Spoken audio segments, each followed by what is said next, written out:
for those of you who possibly don't know a little bit about my work, I'm just going to take you through some photos, and I think that kind of should be sufficient. So I've been working in the theatre as a director, writer, actor. I sort of also largely work in Kannada. So this is a play I did called Akshayambara, which works with the dance drama form of Yakshagana. So essentially, I play a man and a man plays a woman. So we put that story. So he plays Draupadi, I play Dushasana. So essentially, what happens if I strip a man playing Draupadi, right? Like what happens to the idea of dressing, undressing, what happens to the dignity of the male body, and ultimately what happens to the epic, what happens to power and morality, right? So I think all of these are so interconnected. I was really interested in these kind of questions. Then I worked in a show called Nava, which worked with 9 transgender women. We did a lot of drag, we did a lot of irreverence, we did a lot of fun stuff, right? And finally, I want to sort of come to this image of a play called I Am Not Here, right? So the idea, the play was a sort of a response to censorship of women's writing, right? So what does it really mean? And we wanted to expand the idea, where does censorship really start, right? Is it like when a woman is not allowed to write a play? No, the censorship starts at when you're not allowed to be born, right? So that's sort of a deeper level of censorship. If you look at female feticide, that's ultimate censorship. So we also wanted to sort of expand that idea. So what I did essentially is, there's Ronita, a dancer, a colleague and mine, we sort of played this 8 rounds of a guide on how to suppress women's writing, right? So it was a guide we presented to the audience, and we did that in a boxing ring, and each round was sort of played out. And in one of the rounds, what happens is, we play creatures, we play men, we play women, we play all sorts of people. And in one of the rounds, she becomes a dog, and I become her owner. So I put a leash on her and take her for a little walk, around the boxing ring. And she's a great dog, right? She can flip, she can jump, she can do all sorts of things. She's a dancer among dogs, right? But what happens at some point is she starts to bark, and it's not very nice. I tell her to keep quiet. It's not very nice. Keep quiet. And then I beat the living daylights out of her, right? I take the leash and beat her. And after that, she becomes my good dog again, right? So essentially, that was sort of the one of the stories. And my parents had come for the show, right? And at one point, what Ron does is after this scene, she takes off her clothes, she's of course wearing a sports bra, etc. And then she sort of does a movement sequence in a sense, saying, "Can I be a shark? Who can I be?" sort of thing. It was really beautiful. But I remember my parents coming back and telling me, "This is it." Firstly, they were like, "This is terrible. You can't do this stuff." I was like, firstly, I didn't take off my clothes. It was like my co-actor who did it. But somehow it was also interesting that the proximity of someone taking off their clothes in a show and my body was extremely disturbing for my parents' idea of what is respectable. Right? They said, you can't do this, we'll disown you, you can't be doing this kind of stuff. I think a lot of my work has sort of been described as irreverent and out of control, right? So, and what I really like, I don't care so much for irreverent, but I really care for the word out of control, because it at least admits that there is control, right? So it's a good place to start. So essentially, I've been doing and writing my own work, largely doing it in Kannada. And for me, a large part of the question was, if there is so much control on what I do, what I say, as a woman in the what century is it? 21st, 22nd century, 2024.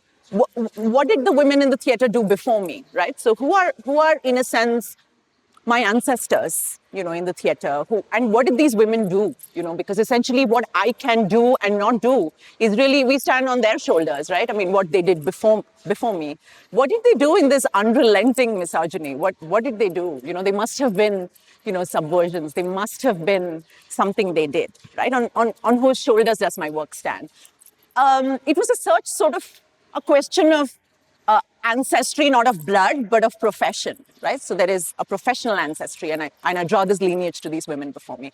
And every time I would look, right, I would look, there would be, a newspaper column saying Subhadrama Mansoor passed away. She was 74. She did 475 districts. She did 8,500 shows, and that's it. She passed away. That's pretty much it. You don't have any other information about what she did, what were her place. She was in 4,700 and whatever amount of shows that she did.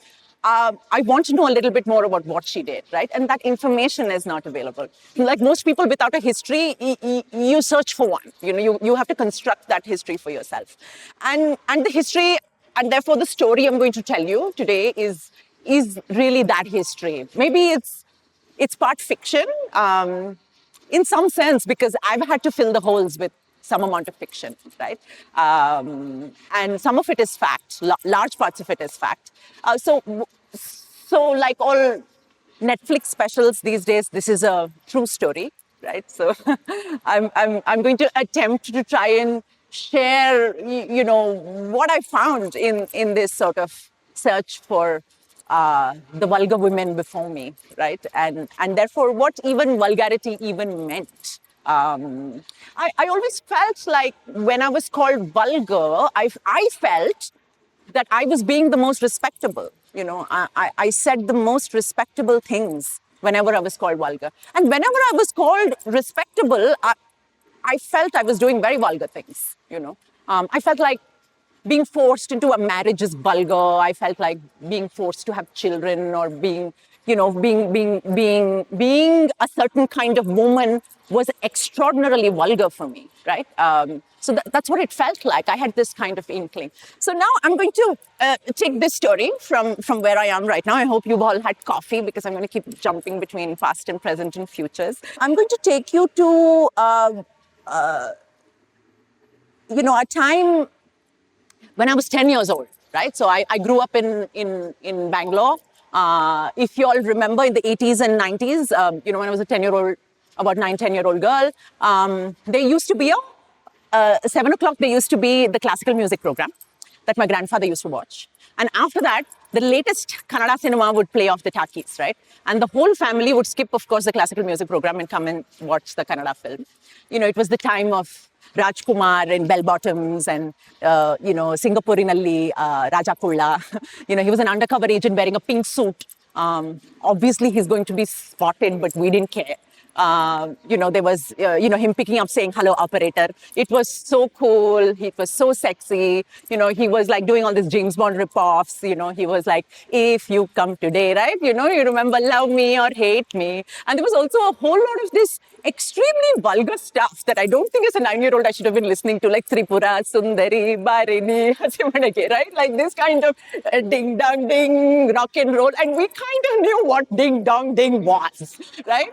We really knew. And this was streamed, mainstream cinema with the whole family watching. So in a sense, there was like an access to a middle-class vulgarity was available to us, in all sorts of ways, right? So there was Shankar Nag, Sangliana coming out of his car, tuck, tuck, tuck his footsteps and, saying cool things about Karnataka. And it was just such a great era. There was Ravi Chandran who had come and Juhi Chawla was doing Prema Loka.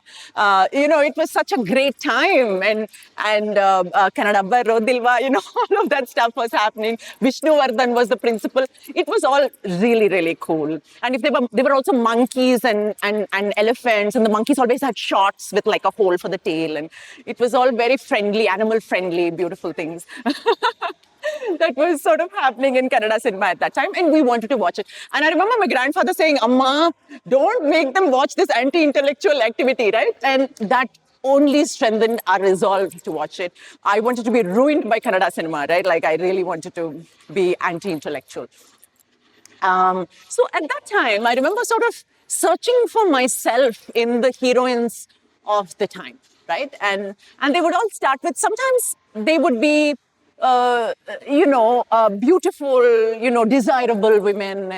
And they would ultimately, even if they were, progressive or modern, they would be saying, "Daddy, nani vat club hogta idini," And then after that, she would be, saying Mangalya, Bhagya and all of that. She would be married. She would be stalked. Bulbul Matadakilva. She's like the cynosure of the hero's eyes, and she's married to him, and then she has a terrible mother-in-law, and then she has to like win her over with goodness. Oh my God, it seemed like a lot of work, to be a woman. And, you had to give birth to baby boys, preferably after your first night. It was pretty terrible, right? And usually two roses would touch each other, a milk jar would fall, and that's it, you're pregnant. I mean, my God, so there was the heroine, which I was like, she looks really great, but I really don't want to be her. I don't see my future like this. This is not where I see myself, because it seemed like a lot of work. And later I figured out it was true. It is a lot of invisible labor, right? And then the other option was to be the younger sister, who would be raped mostly. And her name was Gauri, and she would be found in the well, right? And her one blouse would be torn, and her sari would be thrown to the fan. And a train would go through a tunnel. And then it has happened, and she has died. And that now converts the hero into an avenging star. And he's now going to... She's dead. Like, nobody cares. She's a plot point. So I didn't want to be younger sister. I mean, that was not happening. That was not a role I really wanted. And then there was Vamp. There was some promise there. There was some promise. She wore like conical bras, and she sort of had a few dance numbers, and, she had all these cool guys she was hanging out with. But then, she usually died taking a bullet for the hero. And that wasn't aspirational either. I was like, okay, so can we have a figure who doesn't die, or, something terrible happens? Can I choose that person to sort of aspire to be? And, oh my God, the worst was the mother, right? Like, I've never seen that degree of compassion coming out of one human being. The amount of compassion this woman has, and the amount she works, and she dies, and then the hero doesn't remember, and then he sees her, and then he cries. Oh my God, it was a lot of work. I didn't want to be any of these women, right? It all seemed terrible. And it was at that time that maybe some of you know her. There was one character who sort of blazed into my childhood with, a pink davani and blue eyeshadow. And I really wanted to be her. This was Umashri, right? So Umashri was a character who was neither of these, right? She was not... This is from Challenge Gopal Krishna, right? So she takes on a challenge with Sehika Chandru to say she wins something, and they're both naked, right? So essentially what happens is that the role that Umashri occupied was there's a main story, right? And all this heroine stuff is happening, and all this Bulbul Mata Kilva happening, and but on the side, as a comic relief to the main story, they would be Umashri and mostly N.S. Rao, the one she was paired with. And she would have her own narrative happening, which has nothing to do with the main story, right? She would mostly be the maid of the house, or she would be the college professor who's like, hey, naughty, naughty. She would be like, she's someone who was fully aware of her sexuality, and she knew how to use it to get the best deal, right? She knew how to use it, unlike the heroine who had no idea, right? So she absolutely knew the value of one swing of her hip, and she would see like what it does to the guy next to her, right? So she knew this negotiation in that sense. This is interesting. This is a film called Anubhava, which is a first Kannada adult film, right? And it was a super hit in Kannada, which was called Anubhava, which was essentially about, consummation, etc. And nobody would do this role. And Umashri said, I'll do it. And it really catapulted her to superstardom. There is a interview of hers in Suvarna Kannada where she says, between the 80s and 90s, nobody would ask who is the heroine. They would say, picture a Umashri Dara. So she ran the cinema theaters. People would come in essentially to see her. Who cares about the big story? We all know it, we all know the story, but they came to see Umashri. So this is an opposite of the first night, where it is Umashri who is full of desire, right? So what happens is Umashri is married to, this guy who has an erectile dysfunction, right? And so her whole purpose in life is to have sex, right? So what happens is they have a first night, and she comes with like milk, and it's the opposite. He's sitting on the bed, like, with his kurta, and she comes and saying full of desire. She's like, And she wrestles him onto the bed. She's fed him, snake gout. She's given him a massage. She's hit his head the whole day. She's like, "Come on, now's your time." And I remember very clearly watching this when I was 10 years old. The bed breaks, right? And Umashri jumps on this guy, right? And then he says, "Ayayo kapadi," right? That's essentially how the scene ends, right? And then the next day, NS now is walking like this. And Umashri is like very happy, and she's talking to the heroine who's just had a tragedy. I mean, come on, right? Who doesn't want to be Umashri here? It's very interesting the way she placed her sexuality and vulgarity. She placed her pleasure at the center of her narrative. She placed her own personal pleasure at the center of the narrative. Of course, it was interesting the way she negotiated it. It was negotiated within a marriage. It was negotiated within the fact that she wants to have children. But essentially, she didn't want to have children. She wanted to have pleasure, right? So it was a very interesting double meaning sort of narrative that was going on. There was a scene where Umashri is in leotards. She's wearing like a red suit and she beats the hell out of four guys. All of the bad words I learned in Kannada were because of Umashri. But the thing is that there was no way in which one could express and say to my other friends who were wearing langa jablas and, I could not say I like Umashri. That was not aspirational somehow. You could not even say I want to be her.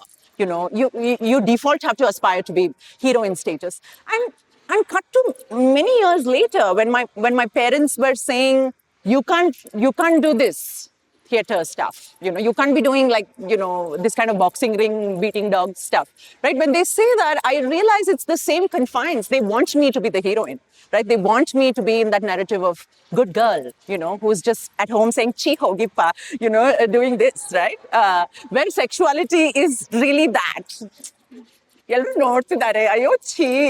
really like that sort of thing, right?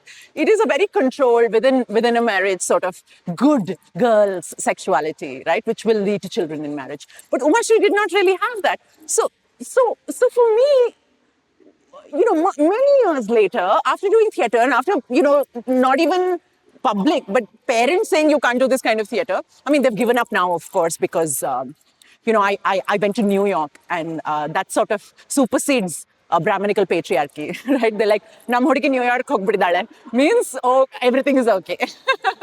The white people have said okay to me, means that solves the Brahminical problem, right? So now they're like, martale. So they've sort of made their peace in that sort of sense. But the real burning question was, who was this woman? So there was this woman, right? There was an Umashri in my history.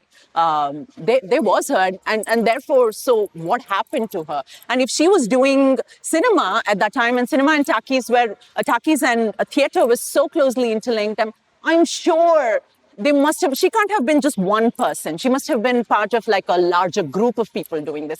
And all of these were suspicions that you sort of develop much later in life when you sort of, I wasn't watching Kannada cinema anymore. I'd gone to college. I had other things to do and I was doing theater, a profession that would have horrified my grandfather because, you're not supposed to be the cynosure of all eyes. Theater is not a respectable thing even now for a woman to be doing.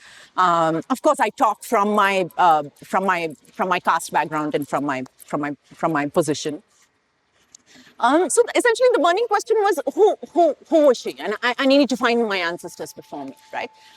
And therefore, the next part of this journey sort of starts, where I was like, let's go find them. Now that's a really nice question. Let's go find them. Where do you go, right? Like how do you start, sort of thing. Like a smart theater person, I applied to a grant and I got some money to go do some research, right? To go find women before me. I want to show you a little bit of what I found. So the first thing I did was to go to, so Karnataka in that sense is divided into, when in 1956 there was the linguistic division of Karnataka and, we formed the state of Karnataka. And carved out of Madras, carved out of Mysore, carved out of Maharashtra. So there is a Bombay Karnataka. So there is a Dakshin Kannada, which is like very Udupi based. And then there is Pete Kannada, which is Mysore and Bangalore sort of Kannada. So these three sort of large, linguistic states. And a lot of the theatre that happened was in the Bombay, Karnataka. When the proscenium theatre was coming in after the British rule, there was a whole lot of defining moment for Kannada as a language. So they wanted to define themselves as separate from Marathi, because it was too close for comfort, in Dharwad, Hubli, Belagaum side of Karnataka. So there was a huge movement, Shantakavi, etc., who started to do proscenium-based modern theatre in Karnataka, in that region, right? And became hugely, of course, successful. This was pre-Takis, right, before there was cinema and all of that. And essentially, this region is what I was interested in, right? My suspicion was if there is Takis, if there is film, it must be in this region of Karnataka, not so much in maybe Mysore. So I set out on a search. I went across like about 17 districts in Karnataka, trying to find actresses in different places where they part of the company theatre, and what did they do? What kind of roles did they do, right? And I went first to meet Prakash Garud. He's a ex-director of Rangayana Dharwad, which is a theatre institute. And he comes from a family line of, company theatre actors. Garud Sadashivra was his grandfather who owned a company theatre. So he had archives and he had photos. So he seemed like a good person to meet, right? And these were some of the pictures he had. These are all men playing women in that sense these are pictures from his archive. This is Hammingi Neelkantappa.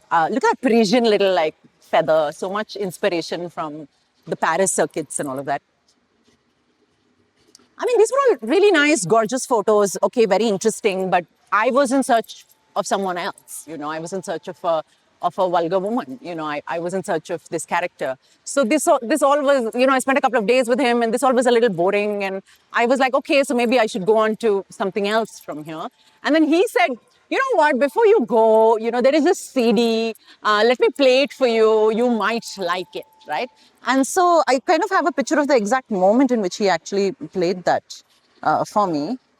And that's where I saw her in a CD collection. It was Uma Shri again.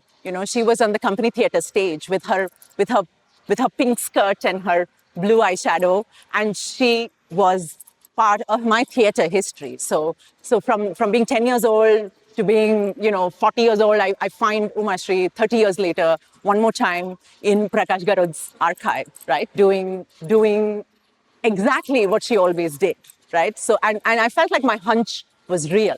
Like she was doing these sort of vulgar roles, double meaning roles. And when I use the word vulgar, I mean respectable, right? I mean like really, really great roles. And we'll talk a little bit about that. I wanted to show you an interview a piece of an interview with Prakash Garud. And it was interesting that he kind of, after much coaxing and actually talking about it, it's so uncomfortable to talk about vulgarity, right? I mean, it's so uncomfortable to talk about why we like a risque performance. Why do I like Helen? Why do I like a big butt, right? It's very uncomfortable to talk about this kind of stuff. But I think at some point we really got to have a conversation, and I want to play that video for you. So she was essentially playing a character called Khanavali Chenni, right? So Khanavali is a place in North Karnataka where it's like a darshini, where you sort of eat quick North Karnataka food. It is also very Lingayat, right? It has a sort of the whole Lingayat movement and anti-caste movement, which is, part of that history. And she's the daughter of this Khanavali owner.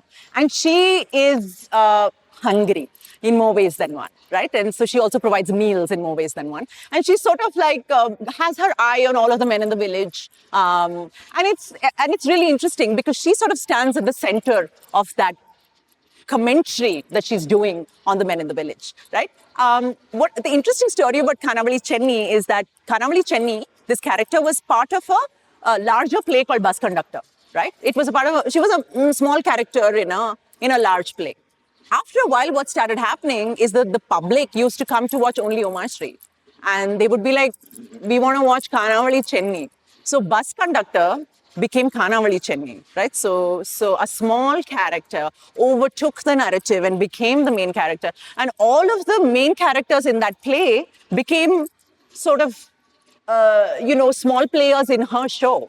So that really was, I think, an iconic moment, I feel, in Kannada history, where it was a public endorsed vulgarity that we enjoyed, that we wanted, that we came, not just men came to watch, but came with families, came with children, bought cassettes and tapes, young girls in the village. She was an icon. She, Kanavali Chinni sort of ruled the roost, and that's kind of where Uma Shri had started her career by playing Kanavali Chinni, right? So finding this character in my Kannada theatre history was really something spectacular. I just want to share with you what Prakash Garud says.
Kannada ರಂಗಭೂಮಿನಲ್ಲೇ ಸಿಗುತ್ತೆ ನಿಮಗೆ Chenni. You may find some kind of resonance with Shakespeare, this kind of body, outspoken sort of women, sexual women who sort of exist. But and being sexual is not part of their identity. It's something that they use, right? So it's also because they know that pretty much that is the power that they can wield, and they do, and without apology, right? That's really the awareness that a character like this has. And it's also very much a clown, right? In a sense that it is also clown-like. And a female clown is always interesting because a clown has the right to question authority, right? A clown can tell the king, like, you're wearing no clothes, right? The clown has the capacity to overthrow. And when you look at politically, when you see an Ambedkar, for instance, talking about female sexuality, right? You know that the caste system is based on control of women's bodies, right? I mean, there wouldn't be caste if we could reproduce with who you liked, right? I mean, it is directly related to ownership, property, and directly related to control, right? So it's a good thing sometimes, I think, being out of control. Essentially, this was Khanavali Chenni, but now he said, I don't know, I'm out of the circuit, I don't know where Khanavali Chenni is. Essentially, from this point on, I was convinced that there is a Chenni, there is this character around, and I must find her. And she will exist, and there will be this moment where I will meet her and tell her what a fan I was, and we'll do many things together. I had all of these fantasies, and I wanted to meet her. And I want to tell you about this search for Chenni. I met many actresses and many women who also taught me a lot about the idea of vulgarity and sexuality. And in a sense, why I want to share this with you is the stories are so deep and so large and so big.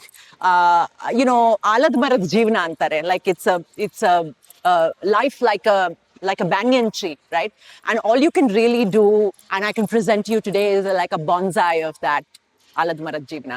It's a bonsaiization of large lives, and I think that's sort of the trap I think people with our history have. So I'm just going to show you some of the women I met and what fun that was. So these are women playing men. So this is from a company theatre called Stree Nataka Mandali. So there is Nagratnamma, there is Diki Radha, there is Manjulamma. They play men. So essentially started in 1951, went on till 1974. They had a career of constantly playing men, right? So they did Samsara Loka. They were a super hit troupe that traveled all over Karnataka. It was a bunch of women playing men, right? So this is essentially what the troupe did. This is Nagratnamma playing Bhima. They said, oh, our banbutting me se tiriksidre ya gansu madakagala sort of thing, right? This is Nagratnamma. She's a Padma Shri winner. They were doing Samsara Loka. These are the female actresses playing who you see in the previous picture being men. You know, these are them. And that's Manjulamma wearing her pallu. And she said always Manjula, which is beside her, would say, "Hey, correct again." And she wouldn't, and she would always be in photos, be very respectable. So there's also this playing men on stage and doing club dance and being a drunkard, having the hunter, and then off-stage photos. You're very like, you know, this interesting negotiation, right? That we do to sort of prove chastity. This is Kalpana, you know, who also was in the company theatre. She was also part of Stree Nataka Mandali, and this was her meeting Manjulamma, who was playing a man, right? I went and met Manjulamma, and you know, it was actually so interesting. I wanted to meet Diki Radha. I wanted to meet Manjulamma. So Manjulamma used to play male roles, right? And she was a gorgeous man. So she used to have a lot of fans, right, who used to come and watch her. And one of the women, she used to have many female fans because they really loved her as a man. And there was this time that she recounts in this video where this girl who was a big fan used to write her love letters, wanted to kiss her, and Manjulamma was very shy, is what she tells me. And she says, this woman refused to get married. So this is her day of her wedding. And she says, I'm not going to get married because I'm in love with Manjulamma, right? And I want to marry that person. So they call Manjulamma, you know, from, you know, she's in Tumkur camp at the time. They're saying, my daughter's not getting married. You come and tell her that you're actually a woman, right? You know, so that therefore she'll get married. So Manjulamma makes her way from in Tumkur in a car. They send her a car. She comes and she meets this woman and says, look, I'm not a man. You know, you should get married, is what she says, right? But I feel like there is such beauty in that silence. What happened in the moment that they actually met each other, right? What happened? That story you never hear. Right? I just want to play you this bit where she sort of talks about it.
So there is so much in a Narayana, right? Like it's I think so many stories go away in Narayana. Ayoyappa.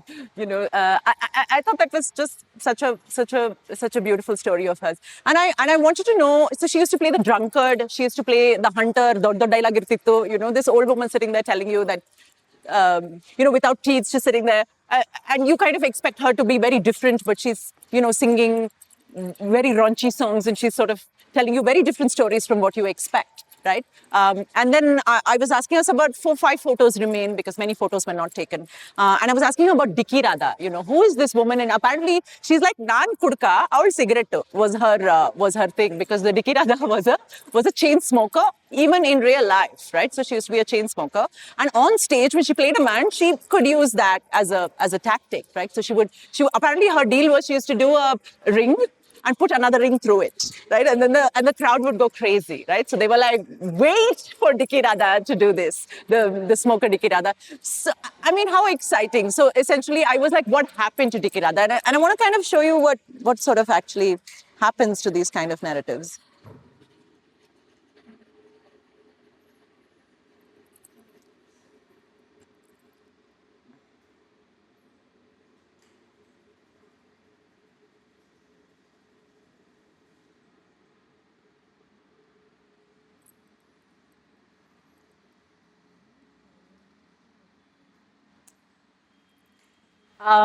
I met another actress called Indrama. I'd gone to Mysore to meet Indrama. And she kind of told me a little bit about, I kept bringing up Dikki Radha, Dikki Gottita Nimge, what happened. So this is sort of what she said.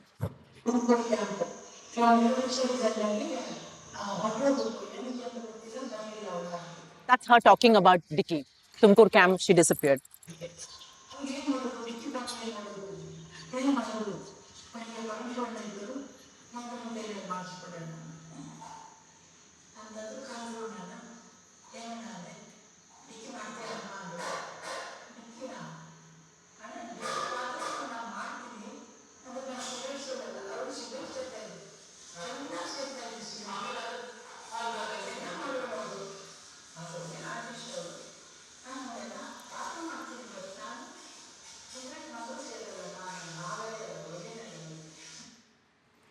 So in a sense, we kind of lose this piece of vulgar women kind of tend, I think, to disappear, right? Um, I mean, I'd like to think of her as a sort of a ghost, covered in sort of smoke, right? In the smoke that she left no footsteps. Nobody knew where she went. So that's pretty much the bonsai story of Dikki Radha's fabulous career, and I hope they're there somewhere smoking cigarettes and, with their whips. I want to share with you the story of Satya and Chandra. So Satya and Chandra are sisters, and they used to be in the theater together. And it's lovely, every time I would call them, they don't know who I am from Eve, right? Like I would call them and say, hey, ನಾನು theater ಮಾಡ್ತೀನಿ, ನಿಮ್ಮನ್ನು meet ಮಾಡಬೇಕು ಅಂತ, ನಿಮ್ಮ number ಎಲ್ಲೋ ಸಿಕ್ತು. And they'd be like, ba, this sort of thing. And they would always call me at a time after lunch before dinner where women have free time, so they would give me that afternoon nap time in the sense to come and meet them, right? And I would show up at like about 3 o'clock, and it would go into ಅಯ್ಯೋ ಎಷ್ಟು ದಿವಸ ಆಗ್ಬಿಡ್ತು ಗೊತ್ತಿಲ್ಲ. In a sense, the invisibilization doesn't have to come from the outside, it comes internally, right? Violence is complete when that this is wrong. Then it's complete. Then you don't even have to show violence. It's already done. And you say, I didn't do anything. Nobody asked her to stop acting, right?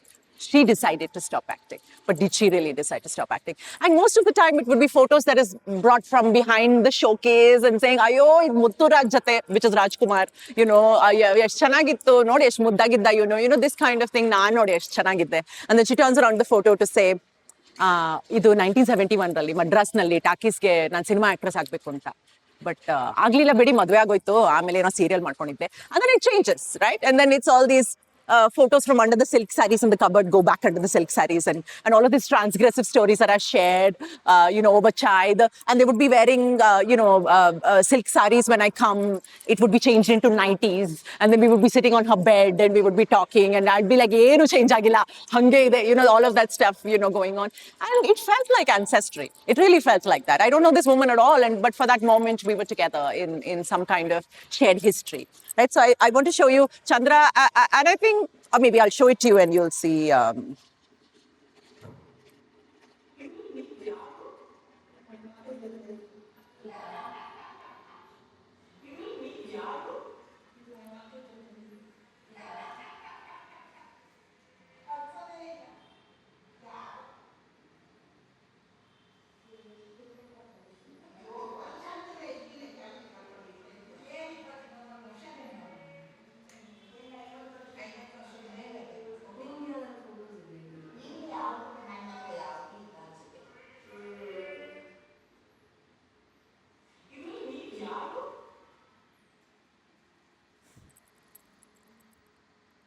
Mostly end it with ಇದ್ರಲ್ಲಿ ನೀವು ಯಾರು?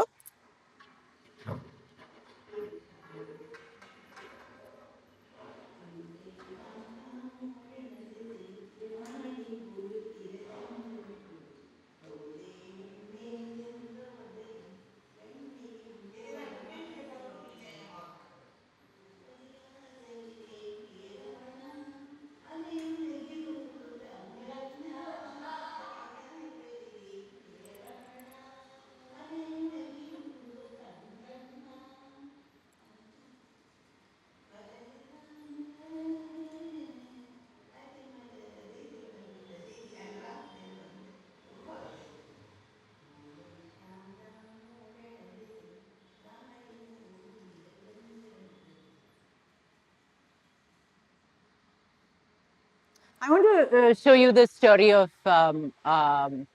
Malti Sri, right? And Malti Sri was a very, very interesting actress. One of the loveliest things about her house was that you enter. There's a sort of a short courtyard, and then there are two rooms, sort of rooms, and one was locked, and the other is where she lives. And it has a small living room. It has a kitchen and a bathroom, right? And her little bedroom. But the other one is locked and it's the same size, right? So while we pass by and she tells me to come in and sit and talk to her, I say, what's in this room? And she says, Ayo, adna nasti, aamel toristini. I'll show you if this conversation actually is worth it, right? So we're sitting and we're chatting about, maybe, did she know actresses who played Chenni? Did she play Chenni herself? What was her journey in the theater? What did she do? Where was she born? All of these kind of things, right? So we were having, I'll show you a bit of that conversation. And I think Malti was among all of the actresses that I had met, someone who had actually, at some point in her life, she had played Chenni, and then she had gone on to, do something else. And I'll show you that bit of that story. But what was really lovely is after this whole interview, she takes me to the next room while I was leaving, and she opens it up. And the whole room, which is the size of her own house in which she lives, this other room, is covered from top to bottom. Every shelf, even the ceilings, it's covered with photographs of herself. So she sort of has a room which is a shrine to her. She's created that room, and she keeps it locked, right? And it was just, I think, such a glorious thing to do. We keep little shrines of ourselves locked up, right? And I thought, and she's gorgeous in every frame, bowed lips and cascading flowers. And man, even now she's so gorgeous. I want to show you a story that she told me. I mean, these interviews were very long, and I'm showing you little bonsai, bits from it. I want to show you what she told me. I was sort of asking her about the idea. We were talking about chairs and how viewing has changed and how we kind of have a different proscenium, etc.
she filled the theater. People used to come to see her. The chairs on that, I think, really belonged to her.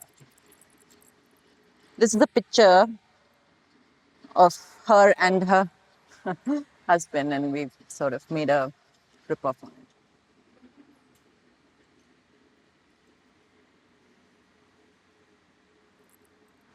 That is B.R. Arshin good in her. You can, the chemistry is like palpable, right? I mean, he's holding the end of her pallu and it's electrifying. Really such a beautiful picture. Like, why I wanted to show you this picture was essentially, this is part of like the response that, I made to all of this research and all of this sort of, in a sense, a weight that one carries. But it's also joyful. I mean, none of these women are sitting there, feeling terrible about their lives. They're dressed up and they're beautiful and wearing gulabi hose and, really. But it is extremely heartbreaking stories, right? I want to show you this because this was...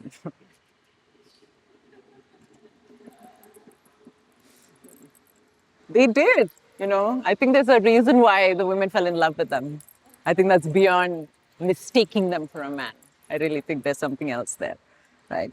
Many of these women had played Chenni, but they had disappeared. They had gone into something else. Companies had shut down. You really never really find her, right? So what I did is that I went to this jatre called the Banashankari Jatre, right, which happens in Patatkal, in Badami. A big center, the Banashankari temple is there, and it's in North Karnataka. And this was, I remember going there right after the pandemic, so we thought, there won't be people and all. There are 20 lakh people, watching company theatre Natakas, which run even today, right? Packed houses. And here I was doing theatre.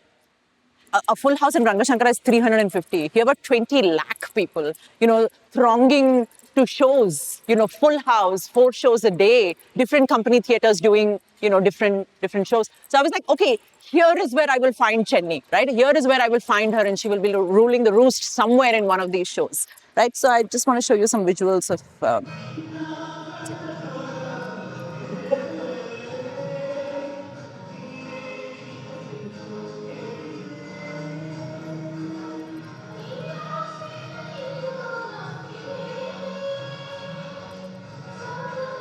So these sort of gorgeous painted backdrops, this sort of really retro-looking skirts, and this guy who looks suspiciously like Rajkumar, this kind of, theatre. And this is a packed house, essentially, right? So many people have sort of come. So the play is now called Force Kortalo, Phone Number Kortalo, right? So there is Akka Super Tangi Popper. There is Kunta Kona Muka Jana, where basically the play is that, there is one blind guy and a deaf mute guy. And the deaf mute guy has seen the blind guy's wife with somebody else, but they can't tell each other. So essentially, that's the story, right? Really risky narratives. Simple hudiga, dimple hudigi. This sort of like really cool stuff. And there are motorbikes on stage, and these boys come and the girls are looking like Radhika Pandit with straightened hair, and it's all fully like changed, and it's a new sort of aesthetic which is in the jatre. Again, I'm like, okay, this is all great. It's wonderful. Full houses, people are fighting with each other for seats. And because we were from the Pete, and of course, you have privilege of, being an English-speaking woman from the Pete, you're given seats and saying, Madam Manni Kutkoli and all of that. And behind me, people are hitting each other with chairs and, why do you find place to sit, sort of thing. And you're like, my God, here I am calling myself a theatre artist. I want people to hit themselves with chairs to watch me, but that's not happening. It's also very interesting that I think of myself as a liberated, feminist performer. I cannot say half the things that Umashi said on stage, or to be able to catch the audience like, the way that she did, right? I want to share with you like a very, very sort of the kind of the iconic double meaning that she used to have. And here, in this particular way in which she speaks, she's not even sometimes doing double meaning. She's riffing 4 meanings, It really goes to poetic, goes to poetics and goes to anti-caste movement in so many ways. So what she says is that she says, actually, I should just show you, I found an actress called Helen who used to play her, and this is what she says.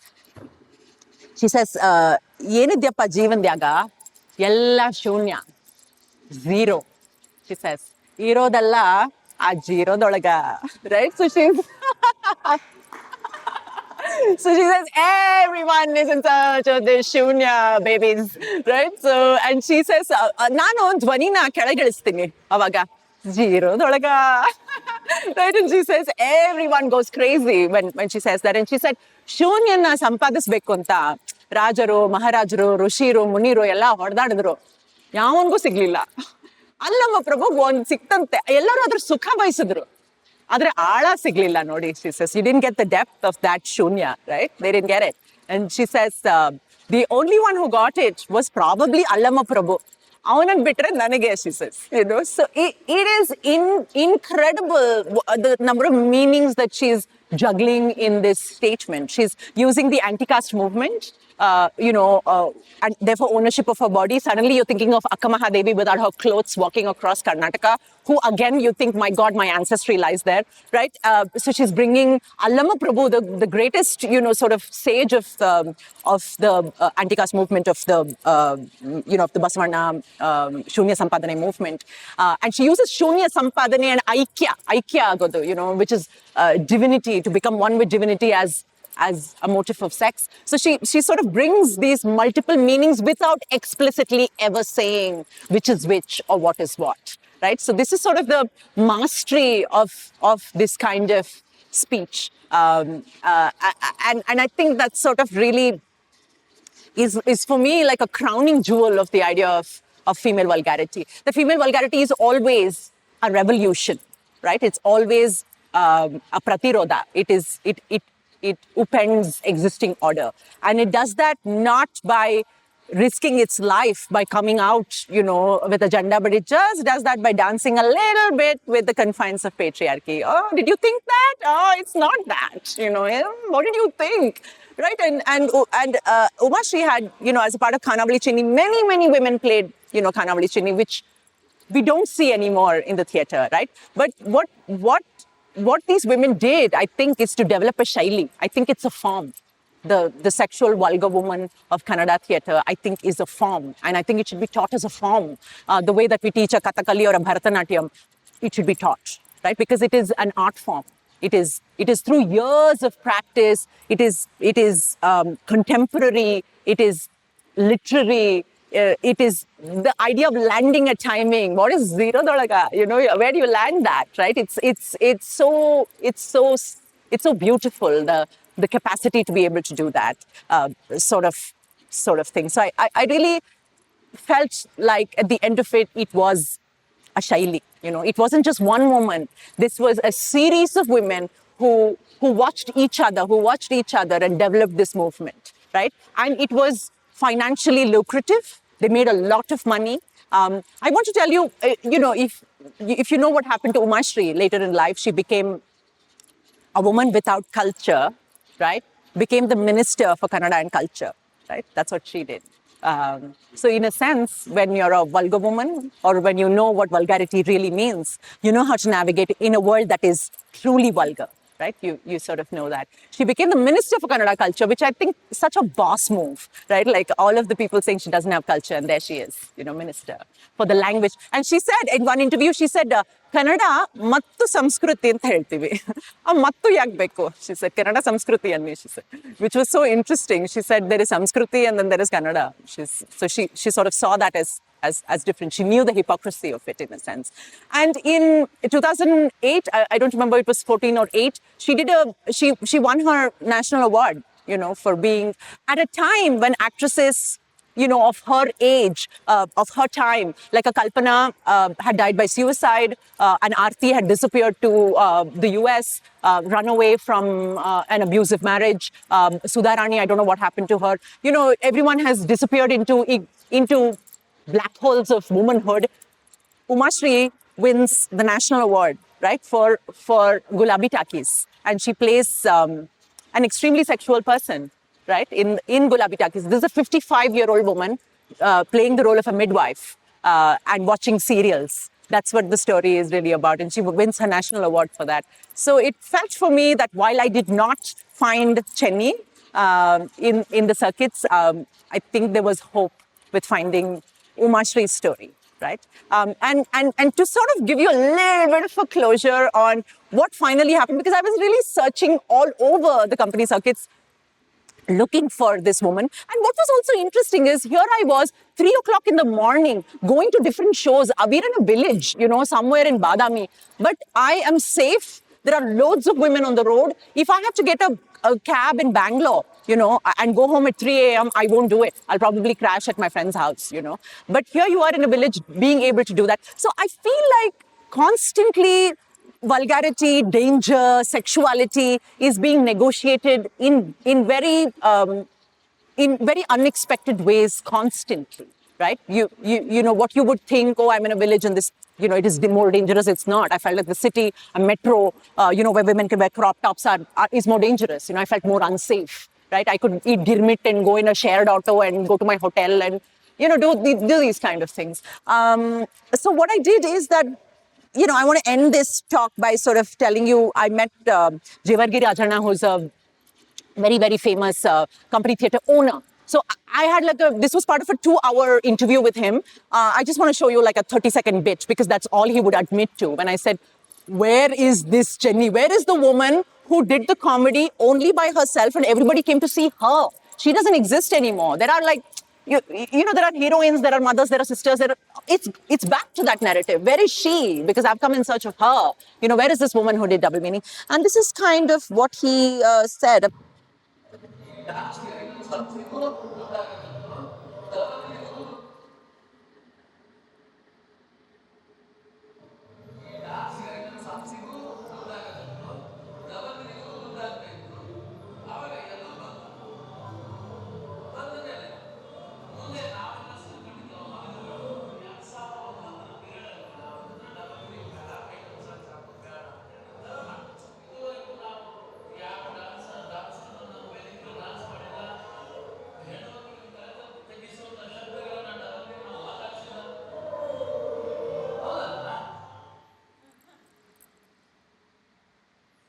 Thank you.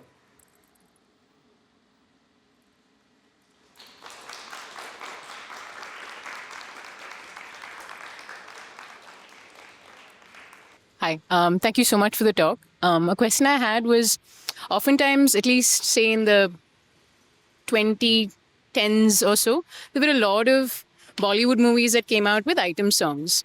And at the time, the prevalent view was also that you're using a woman's body to draw interest to a film where it has nothing to do with a woman's body and its objectification and things like that. Then there's the other element of women freely expressing themselves, being vulgar in how they choose to be, and that being a form of expression, which is freedom in some sense, versus oppression, which is almost the opposite, right?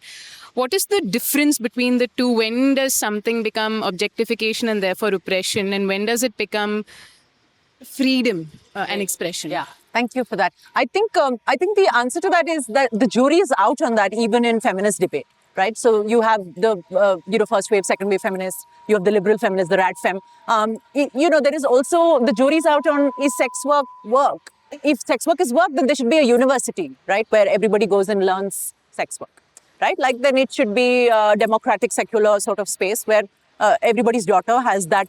I'll do engineering, I'll do sex work, or I'll do microbiology. We should be able to do that. Is the debate? But there is also a lib fem movement which says pro makeup, pro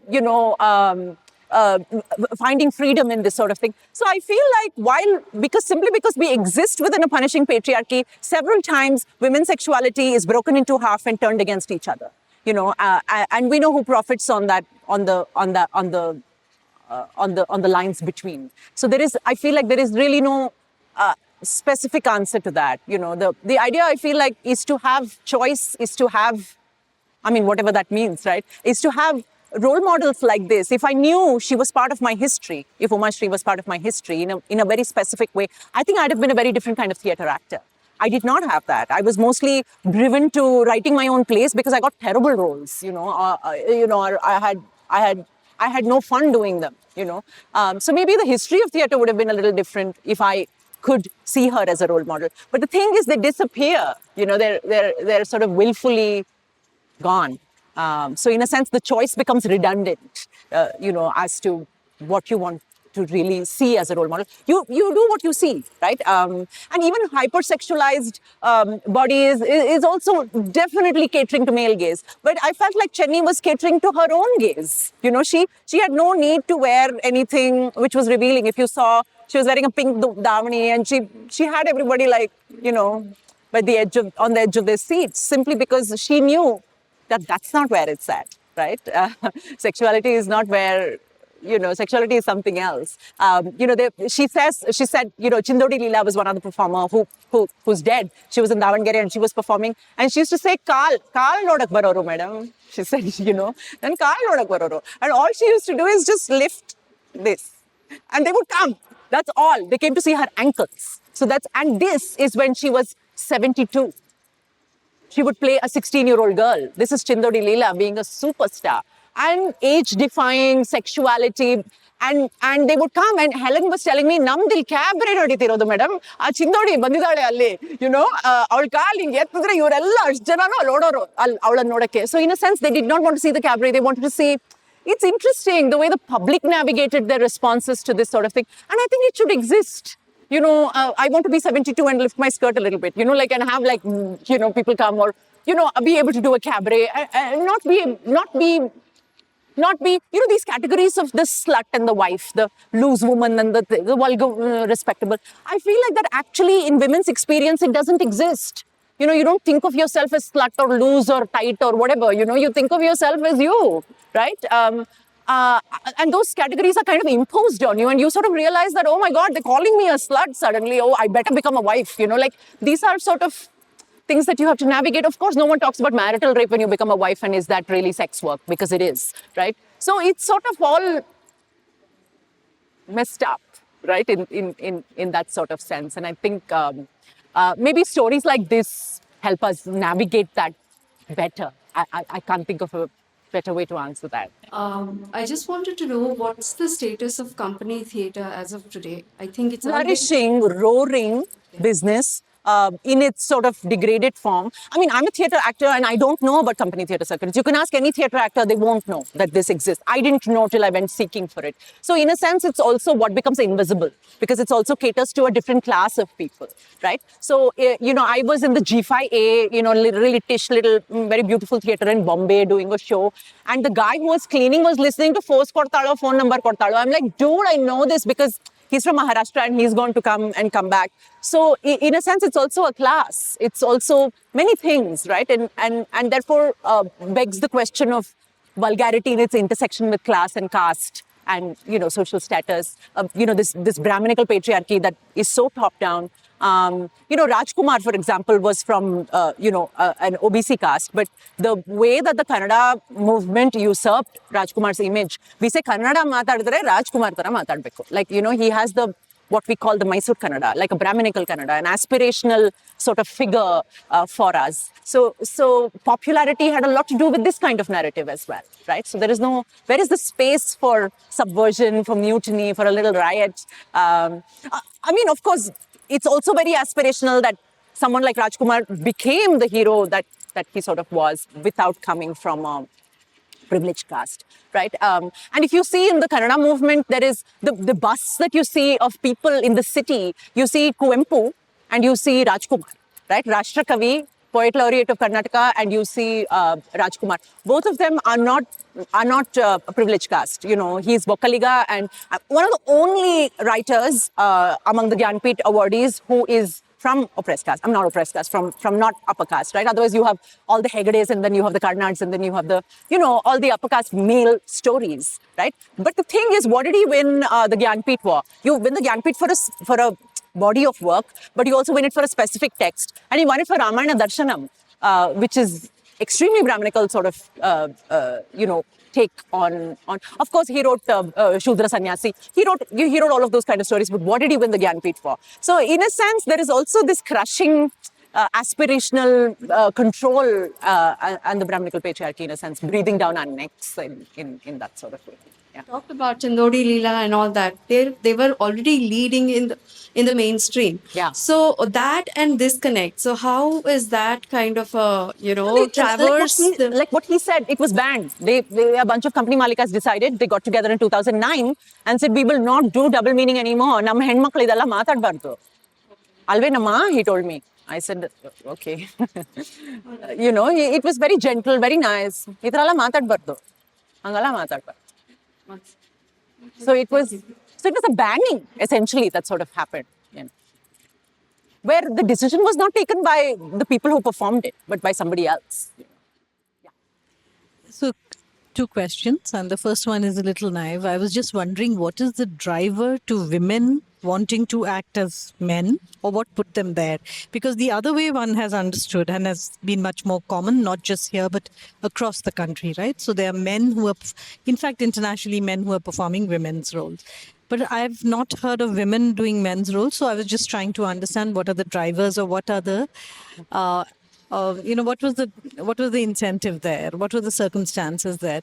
The second question, I was just wondering, what came to my head is when you talk of this invisibility, whether it's from within or in a circumstantial it's also invisibility from a certain lens, right? It's an invisibility, for example, for us from Bangalore, for whom Rangashankara is very visible. But it's also, for example, in the print world, the regional dailies are something that many of us do not know about, but that has the largest following, right? So I think this whole idea of invisibility also is very much, I don't know if it's something that you were also asking, but it's also very much from the lens that you're looking. Yes. So just your thoughts on that. Sure. So I'll take the second one first because I remember it. I remember Helen, one of the actresses, I was doing a sort of a response to this research, and she came to Rangashankara to see it, and it was World Theatre Day, and she sat in the audience, and then I said, I'm so happy, it was a talk back, and I said, I'm so happy Helen is here. And she kind of looked around and she said, I don't think anybody knows me here, because she was in Rangashankara, and she said, ನಾವು 4 ಕೋಟಿ ನಾಟಕ ಮಾಡಿದೀವಿ, 4 ಕೋಟಿ ಸಲ ನಾವು stage ಹತ್ತಿದೀವಿ, but ಬಿಡಿ ಪರವಾಗಿಲ್ಲ, ನೀವೇ ಏನೋ ಚೆನ್ನಾಗಿ ಮಾಡ್ತಾ ಇದ್ದೀರಾ, this sort of thing, right? So it was such a slap, like you said, on these two worlds absolutely not meeting each other, and you're right, it is invisible to who. But for me, what the question was is, even in that world, Helen has to now do Sita roles. She cannot anymore do Khanavali Chenni. That is not being even in her world, that is something that is banned simply because of the lens of this world, right? That sees her as vulgar, and so she will agree to this. So in a sense, whether we like it or not, an upper caste, upper class lens is very important to other people's perception of themselves. And you would love to say, they said screw off and did their own thing, but that exists too in pockets, in a way that Umashri was able to navigate. But yeah, that invisibilization does exist. We are complicit in some way in these invisibilizations. And to your previous question, that's such an interesting question. For years, I showed you pictures of like men playing women, even from, company theatre. One short answer is respectability. Like men could play women, be out in the open, men could see men, but that was not as transgressive as a woman playing herself. You're out in public. Same thing my parents feel about, me playing, a character. Other people can't see you. Only your husband should see you. The guy who owns your vagina can see you. Right? Like this sort of thing. Right? So essentially, that one large factor. And interestingly, when I asked Three Natika Mandali why they, started playing men, is because, again, respectability. They're an upper caste, collective. They did not, they're like, nam hudgira na heng kalsodu sort of thing. So they said, oh, we'll all be women. So that was one of the reasons. What was not expected is the way that the public reacts, right? And made them superstars. They accepted this subversion. If you look in the trans debate, you see a whole lot of transgender women, men who now identify as women, but you don't see trans men. women who identify as men. You see very, very, very, very few number of people who do that. And it's constantly that the downgrade is possible, but the upgrade is not, right? Like the patriarchy thinks of it in that sort of way. So that is not allowed. And interestingly, when Nagratnama performs, she has to perform better than a man. So there is no subversion in the masculinity. So when I play men, I always play it with the underlying idea that I'm actually a woman. So for example, when I play Dushasana and I have to disrobe Draupadi and she's menstruating, I say, what's the problem? We like menstrual blood. Come to the court. This sort of subversion that I as Dushasana can do because I'm a woman playing a man and Draupadi is actually a man playing a woman. This sort of riffing that one can do to suddenly change the narrative. They didn't do that. They played men like men. But I mean, that's not fair of me to say that. They also played drunkards and they played, they had a certain sense of freedom playing men. You're no more stuck in the body of a goddamn woman. It's so liberating. Isn't that the loveliest thing about being an actor? You can be anything you want, and you didn't need me in this body. You can like sort of take it off and for some time you're the subject and not the object. And I think they hugely enjoyed that, is my suspicion. You spoke about a lot of the rad elements that permeates this, and whether it's company theater or otherwise, the interpretation of the so-called classics, the Mahakavya, has always been subversive in both subtle and very strong ways. Very subtle, let's say the Sadarame kind of thing, where you have different takes on different things. So from looking at a Sadarame to a Chenni, for me, it's not a very surprising journey. That this has been consistently happening, and you could change and respond to the audience differently in Chitradurga as you would do in Itigi somewhere else. And that was one of the defining natures. There was no script that you had to follow. Just a thought on that. Absolutely. And I think this sort of subversive, and the theater is always a subversive, place. It's a place where it is not a classical form. It is secular, it is democratic. It is a place where you can say Rama is not God, so you can say that, but in a traditional form you cannot. You have to work within the chaukat of a system where you have to accept divinity. I mean, he is Narayana, right? So even if I play Ravana and argue the hell out of the role, in the end of it, I get moksha because Rama killed me. That is within a traditional narrative, but in the theater it doesn't follow that. So one can take, in a sense, these liberties because it's secular, it is democratic. That's subversion always exists in the theater simply because it belongs to the people. I had a question. What about, the career growth of some of the women that you spoke to? How did they get into theater? And then did they find versatility in the kind of roles they were offered? And how did that career growth kind of happen? Most of the times it was forced in by circumstance, poverty.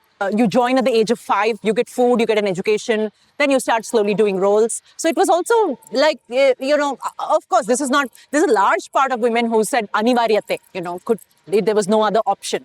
But there was also several women who were born into theatre families, who took them up. When the talkies started coming, and they were having only men play women, and then suddenly women were on screen. So they said, oh my God, now we have to change it. The theatre should now have women, And so this social justice, it didn't come out of social justice. It came out of like business, right? Like let's have women was a business move. It was a commercial move. And so when women entered, there were women who were not respectable women, So therefore, women who were, from the Sani, Devadasi caste, so, women who had run away from home, women, etc. Different types of women without respectability were co-opted into this enterprise to uphold Brahminical patriarchy, right? So in a sense, that's where the subversion came from. They said, what the hell is this, right? And therefore the birth of a Chenni, right? She became popular. She was just a comic role.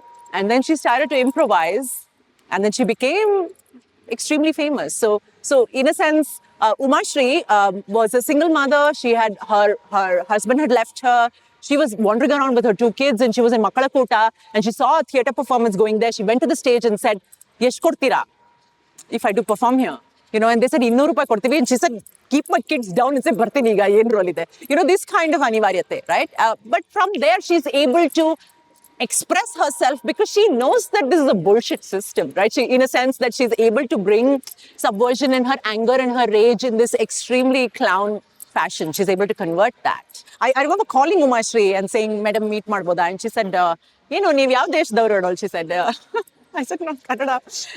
And then she said, ಎಲ್ಲ YouTube ಅಲ್ಲಿ ಇದೆಯಮ್ಮ, ಎಲ್ಲ ನೋಡ್ಕೊಳ್ಳಿ, this sort of thing. She was so casual. She picked up her own phone.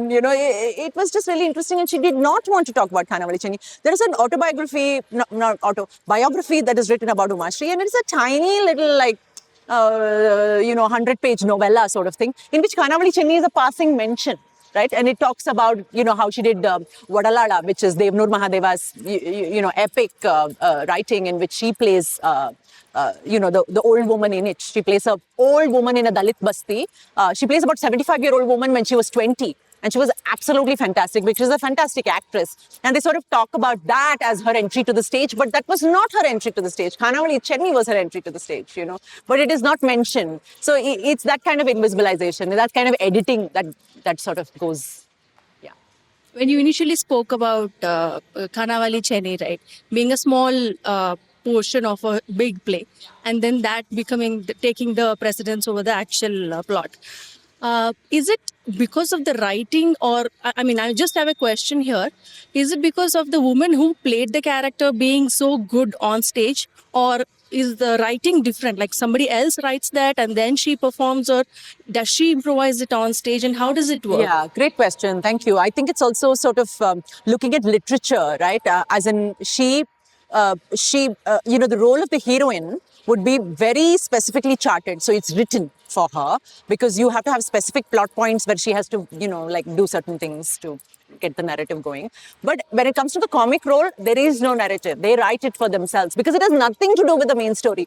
Why they were doing it is because they can do a set change. Till then these ones will come and do, because they have to change the set to like some temple and some, this, that. And till then they're riffing here, in the front, having a loose character, right? A loose story. I'm the daughter of Khanavali Chenni. And then it's very much relates to the public. She's talking to the people here. She's not like performing a classical story where there's a fourth wall. So in that sense, it is self-written. So I think that's very important as literature, because these are women constructing their stories. Nobody wrote it for them. Right? So this is, so if you hear like an Umashri or a Helen talking about it, she says, Umashri madidrinda nan adan tagondbittu nan hing, they are working off each other's texts and saying, I will play Chenni like that, and I will take this, but I will do this, and Chindodi did that, and so they're really constructing their own narrative. But like all narratives that are not recognized, they're not Gyanpita award winners. I mean, it's an oral thing, it's gone, and it's also vulgar, so it's even vulgar, and so it's even more sort of not available. Like this Shunya, right, I think it's such a literary gem. It's fantastic the way she's working with four meanings. And then she always says, at the end of her line, she always says, a double andre ಎರಡು ಅರ್ಥ. ನಿಮ್ ತಲೆನಲ್ಲಿ ಏನಿದೆಯೋ ಅದು ನಿಮ್ problem. So she says double has two meanings. So what you're thinking is your problem. Right? ನಾವು ಒಳ್ಳೇದು ತಗೋಬಹುದು, ಕೆಟ್ಟದ್ದು ತಗೋಬಹುದು. ನೀವೇನ್ ತಗೊಂಡ್ರು ನನಗೆ ಗೊತ್ತಿಲ್ಲ. To each she leaves, right? Like, so it's like putting vulgarity back where it belongs, in your head. It's not in my body. It's that revolution. To constantly say, I have nothing to do with how you see me. I've watched your work grow, and it's an experience. So congratulations. So my question is around what these women might have been thinking, right, when they're doing these things. What did you think they got about stoking the beast, the patriarchy, that made it so much so interesting? And what do you think they got about their own sexuality that made their lives so large? I mean, I don't know if I can answer what they were thinking, but I felt like I can tell you this, that all of the women I met who in a sense had brushed with Chenni, this iconic Chenni, who had a brush with her, were all really interesting women. They all had a sparkle in their eye. They had shrines, secret shrines to themselves. In a sense, they knew what their value was. I felt like these women knew how to navigate. They had not bought the lie of respectability. They knew that they knew something else. They knew what they needed to do to navigate the world. that I felt like they hadn't given up. And these women have such long careers that they have a midlife crisis at 60, right? Because they're like, oh, yaro kari thi la at 60. And you're like, dude, please, till then they're performing and men are coming to see them and, ankles are being seen and all of that, right? So the midlife crisis comes much, much later. But all of the women who'd had a brush with Chenny had something about them. They were loud laughers. They were, secret shrine keepers. They were, they had something else to them. They had a dimension to them. And I felt like, at the end of it, I didn't find Chenny, but I hope that it exists in everybody who dresses in blatant disregard to their circumstance. It exists in everyone who will decide to wear a pink skirt or an extra dash of lipstick, or everyone who watches Kannada cinema despite their grandfathers warning them of anti-intellectual activities. Chenny exists in all of these defiances, and I feel like that's really what she was, in this joyful sort of defiance, by knowing that I know what you want. Well, let's play. This dance that they sort of had, right? And it was beautiful. It was just such a beautiful sort of way in which, and they would like check me out when I would say something, and they're like, this kind of thing. And I remember meeting Helen for the 7th time. I met her 7 times, and I said, constantly trying to get this out of her. Tell me something about Chenny. And she looked at me and she said, it's sala meet ಮಾಡ್ತಿದ್ದೀರಿ ನನ್ನ ಮೇಲೆ love. And I said, how the nimmel love? I mean, that's like the correct way to say it. This kind of constant, they always have something else, and I think that's what it gave them, another dimension of being, Thank you for sharing your journey in search of Chenny. This is 2024, and you're a writer, performer, and a woman. What is your negotiation, and how would you feel validated? And you could just bring some reference from your own journey, and how it concluded with the search of Chenny. So I think the journey really, very, very briefly, what I've shared before. Like, for example, working with a group of transgender women who do sex work was really fabulous. That they would, I remember going to rehearsal and I was like one of those people who didn't wear lipstick at the time, and they said, "Don't you have any self-respect? Why do you come like this?" So in a sense, it was this whole idea of, come on, embrace your femininity. Do this. Like, why are you like, this?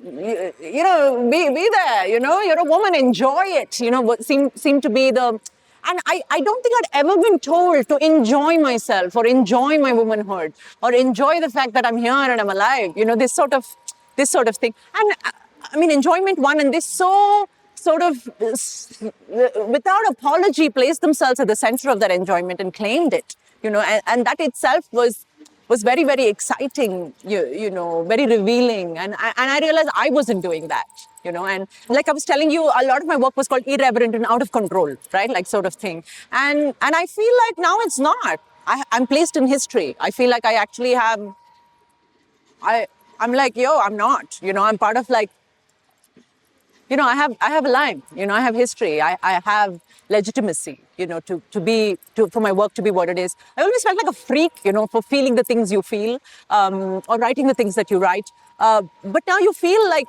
that actually has a lineage, So the work that I do is, if I can put it successful, I'm sort of seen as, this particular kind of maker, etc. But there is also a sort of lot of resistance to this.